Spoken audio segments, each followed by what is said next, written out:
So this example is one of our regional teams in Pennsylvania. They had a Safe School Healthy Students grant like you have here in Nevada. And this regional group has an alternative school. And so this example actually comes from an alternative high school, okay? And one of the main elements of Pennsylvania's Safe Schools Healthy Students project was around not only school mental health and PBIS alignment, but the entire systems of care, all right? There's a long history of systems of care in Pennsylvania. Sounds like you all are familiar with that here as well.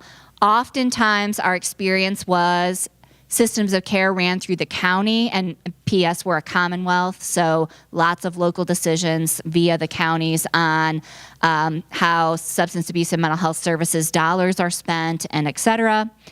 And oftentimes, education was kind of not at the table with the other child serving systems.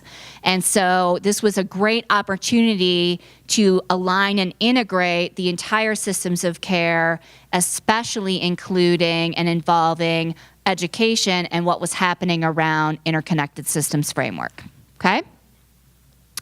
They also utilized the hexagon tool to select everything that they did in their project. And they actually put a paper, it might be in the JPBI, Journal of Positive Behavior Supports, but now that I'm saying that out loud, I should check that before I tell it to you. And so this included the screener that they decided to use and all of the interventions that they put in place, okay?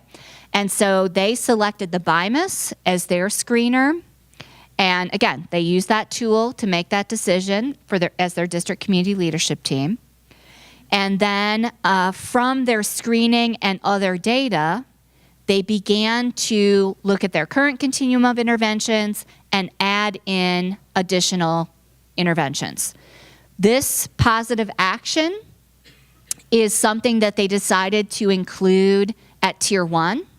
So a curriculum that they put into place in the classroom. You can get more information on this website. But you can see 15 minutes, 3 times a week, and it came with a pre and post assessment. So they utilized that. They also trained everyone at Tier 1 in youth mental health first aid. Now keep in mind, this is an alternative school. They had a lot more ability to tie that into professional development for staff. We hear quite frequently from schools that it's near impossible to carve out 8 hours, which is the training for youth mental health first aid for all teachers. And so I think we mentioned this yesterday, in some schools they choose to train only a select group of faculty in a school. They had a school police officer already in their school. However, they brought him in. I heard this talked about here these last couple of days. He joined the team. He was a trainer of aggression replacement training, and so he actually became the facilitator of that intervention in the school, as well as training others to co-facilitate over time. And so that's an intervention that they used at Tier 2. Here's a little bit more about this. This is an evidence-based intervention, if you haven't heard about it.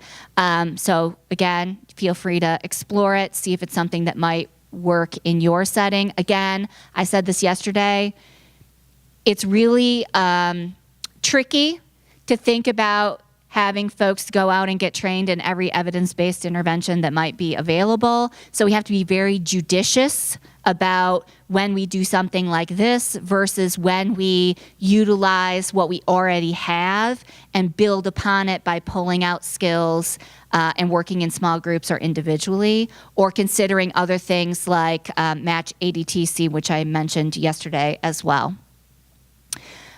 So again, other things over time that they added into their continuum. So of course they were using check in, check out. They also used check and connect. They were a high school. Some of their kids were very much at risk for dropout. So that was something that they found helpful to use. and they were using paths for some of their younger kids at another site within their setting. Okay. At Tier 3, they used Renew. Have you all heard of Renew? There might be a quick slide in here on that. It's a person-centered planning process for older adolescents. Again, they are the ones who sort of decide who's on their team and go through this mapping process with establishing goals. Really important to have a good Tier 3 system in place in order to support kids who might participate in this intervention. There's a website in the slides if you want to find out more information about that. Here are some of the big takeaways from this example. First of all, you can see that they didn't do all of that stuff in one school year. They started with a few things and then over time added in some of those other interventions based on the data, right? So they were taking a look at what do we know about our students, what do we have in place, what should we consider adding. The other thing to note is that as they track data, Donna, who is the lead for this project, she said, we had a change in administration year 2, right? So even though their data office discipline referrals over time trended down, they did have kind of this little blip where they had to sort of start some things over. So remember, continuous quality improvement. People are going to change over time, and we've got to keep that system moving along in order to see organizational change. To me, this is the best part of this story. Remember, this was an alternative setting, but look at what they were able to do. They were able to reduce the number of kids in restrictive placement from 10 to 1. And here's how they defined restrictive placements: kids who were in juvenile detention, residential treatment, psychiatric hospitals, drug and alcohol rehab. Not only are those incredibly restrictive, like, again, in Pennsylvania, sometimes if kids go to a residential treatment facility, it's like on the other side of the state and they don't see their family the entire time they're there. I mean, you know, these are like not great places for kids to be in the first place. Not saying it isn't, you know, necessary sometimes. But also what we know from the literature is outcomes for kids in restrictive settings is very poor. The other side of this coin is it's also very expensive. Whether you're in a restrictive educational placement or mental health placement or these other institutions, it's costly. And so this is great for funders and school boards and other people around this idea of return on investment. When we can invest in things that are going to produce better outcomes, we can bring kids back and prevent other kids from going into restrictive settings. Okay?